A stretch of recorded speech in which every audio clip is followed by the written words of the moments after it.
This SoonerScoop.com video is streaming in crystal clear 4K resolution on YouTube thanks to Enjoy Vision in Oklahoma City. If you're ready to see the rest of the world just as clearly, get your fresh perspective at Enjoy Vision.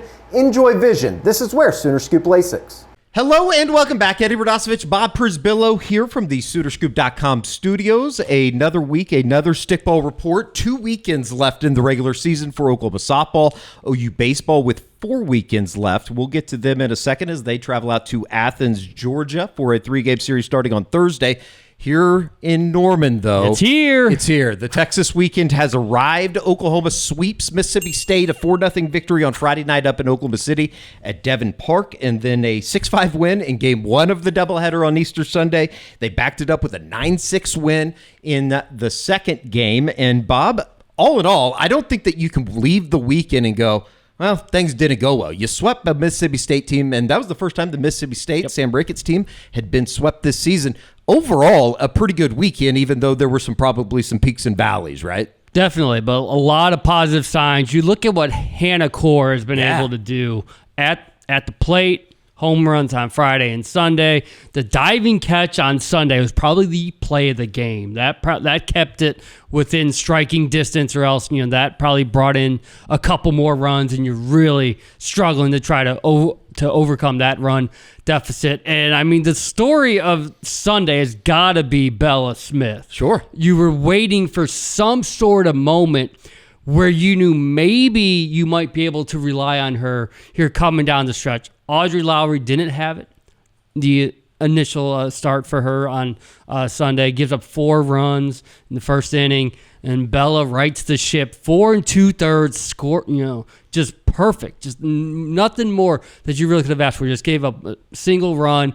Really nice job. Led to Sam Landry coming in, getting the save, and I think it remains the biggest question. I don't even know if we'll answer it this week, but finding that second pitcher, whether it's Bella or Lowry or Kirsten Deal, someone's got to give Sam Landry that breather. She can't keep going Friday, Sunday, maybe having to get a save on Saturday. That's the way we're at with the staff at this point. That's got to change. Maybe it happens this week. Maybe Sam Landry can do it if she just needs 85 pitches like on Friday in the complete game. But, that was kind of the story of the weekend. Oklahoma on Friday up in Oklahoma City. Hannah Core had the 2-run homer. Ella Parker had a 2-run double as well to open things up. 2 runs in the first, 2 runs in the second. That's all that Sam Landry needed. Let's talk about just kind of the battle back, though, because they did dig themselves some holes. Twice. 4-0. Sunday. 4-0 automatically. In the first to the first your first at bats. But that's what Patty said on Tuesday when she talked to you to the media ahead of the Texas series. You can see that on SoonerScoop.com's editorial page. Was they bounced back each time. It was who was it? I had it wrote down. Now I don't see it anymore. Damn it. Cassidy Pickering. Yes, sorry. I was like, are you asking who started the charge? Yeah, Cassidy Pickering because in the first game. What they mentioned is that after the very first home run by Mississippi State, they got a little cocky, got a little swag to them. I don't think that Patty liked the bat flip and the dance coming to home plate. And then there's Cassidy, first time up, now in the leadoff role, sends one out of her own. It's like, we are coming.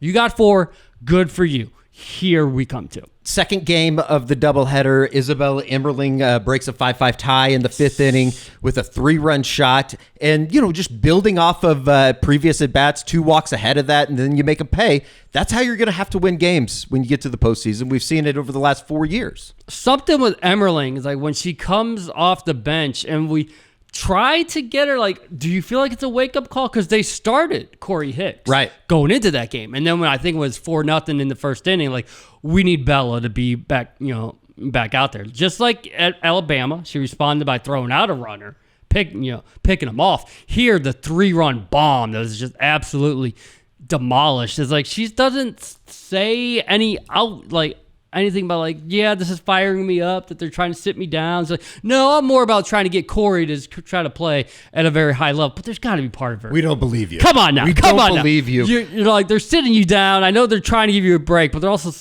you got to bring it every single day. And that shot, boom, that was huge. Nelly Macaroni-Morena, speaking of moonshots, she had one in the 6th inning of the second game in the 9-6 win. But overall, a good weekend. Oklahoma now heads into the Texas weekend. Patty Gasso did speak with the media on Tuesday, just kind of talking about the lineup and getting the offense going here going into the Texas series coming out of Mississippi State.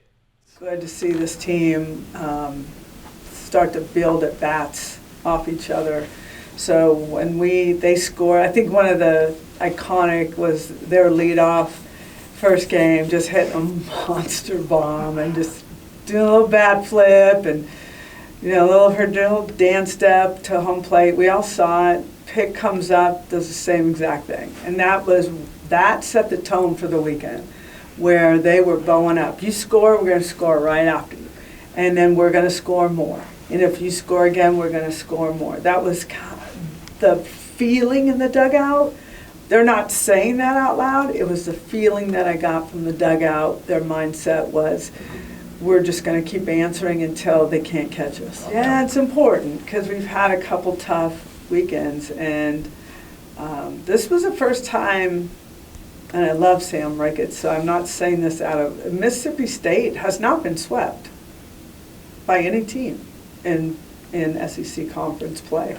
So that's saying something about their toughness as well. But for us to be able to pull that off was wonderful for our morale and our confidence and our pitching staff, and also the chase that we're in. We don't talk too much about it, but we do understand we're in the chase. They are in a chase. So going into the final 2 weekends of the season, A&M 13-4 overall. That's going to be weird playing that one less game. I don't know what they're going to do. What happened? Why are they playing one less game? They're not 14-4 or 13-5. What they have, a rain out or something? They had a rain out. These scumbags. A&M always finding a way to get out of things. So I don't know if that's going to matter in 2 weekends, but that's always going to look a little bit different. A&M has Arkansas, and then they go to Knoxville. That's their schedule ahead. Oklahoma and Texas tied at 13-5. That's obviously going to be an important series. We'll get to them in a second. Tennessee 12-6, Florida 11-7, Oklahoma's opponent next week, and then Arkansas kind of hanging out at 10-8. We'll keep an eye on them. Obviously, things would really have to get crazy. They have A&M this weekend, and then LSU next to close it out. So Texas has a midweek in Stillwater on Wednesday night, and then they come down to Norman, and we're here. Mike White, Patty Gasso, everything. Let's do it. Everything with the OU Texas series. It seems like there's always some kind of controversy that comes out of it. Texas 41-6. They take 2 of 3 from LSU over the weekend. A 7-3 win in the opener, 6-1 loss, and then a 6-5 win. Let's start offensively because I think that's kind of where the focus goes with Texas, just in terms of they have 5 batters over 400 right now. It's going to be, we talk about Sam Landry, but you're going to need the entire staff this weekend, right? Yeah, and that's why, one of the first questions to Patty was like, we know it's not Paige Parker days, but it feels like a poor man's version the way that Sam's being thrown every single time. And she's like, well, in game 1, we all know, you throw your best. Sure. Game 2, okay. Someone's going to have to show that they want to be that person in that role. I think Kirsten Deal's going to get the ball Saturday, and then we'll see where things go, in the 3rd or 4th inning and from that point. But, it's so funny with OU Texas because it always feels like OU just has like this mental edge. Sure. Even Texas was the number 1 team going in to the Women's College World Series, Championship Series last year, and you always still felt like OU's just got this little edge, and that I'm very curious to see if Texas is mentally tough enough because Loves is going to be outstanding. This is going to be a really fun weekend. Hopefully rain doesn't wreck it all. It's April at Oklahoma. We know what's ahead. You don't know. You were mentioning that they've had a middle edge, and I think it's because they've played in it so many times. There were so many veteran players on the Oklahoma side in that dugout. You look at the Texas lineup, and I'm not going to sit here and say that I watch Texas or follow softball every we know weekend. These names. Mia Scott, Ashton Maloney, Reese Atwood, it seems like has been there for like 70 years. Katie Stewart. It just on and on and on. And then obviously in the circle, Tegan Caven is unbelievable. 1.64 ERA this year, 20-3 on the year. I think that I saw that it's the first time that they've had back-to-back consecutive 20-game winners under Mike White since he arrived in Austin. And Oklahoma certainly has their work cut out for them coming up this weekend. Patty Gasso with a little bit of a preview of Texas. Power. They've got power, big hitters.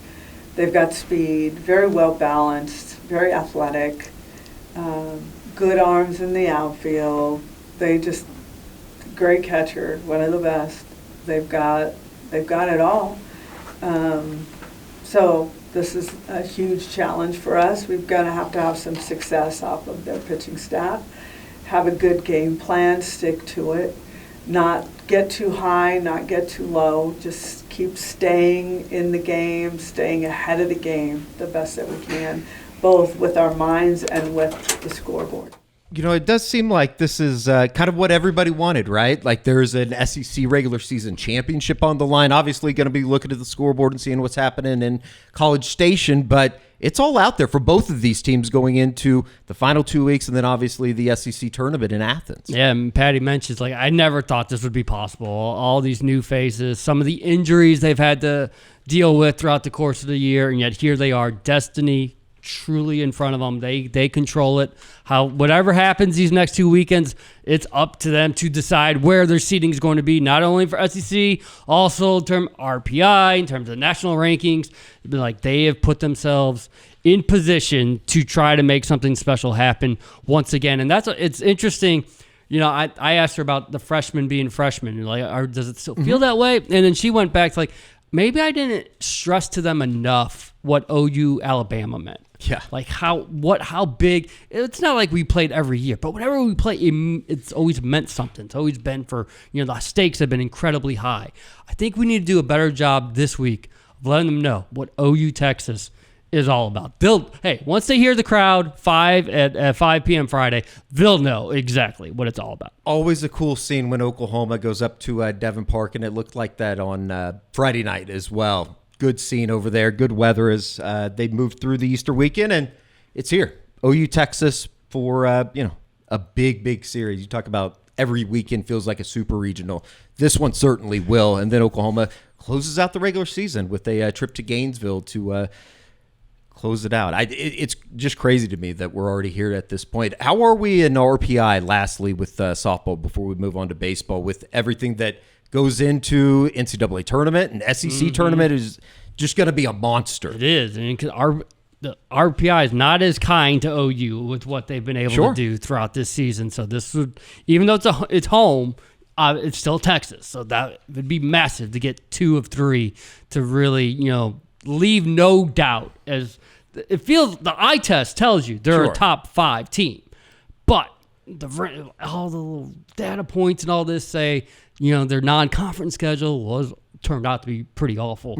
Like, no one has lifted that back up. So this is a couple weekends to guarantee, not only, hosting, but, feeling that you're in that top 5 boat.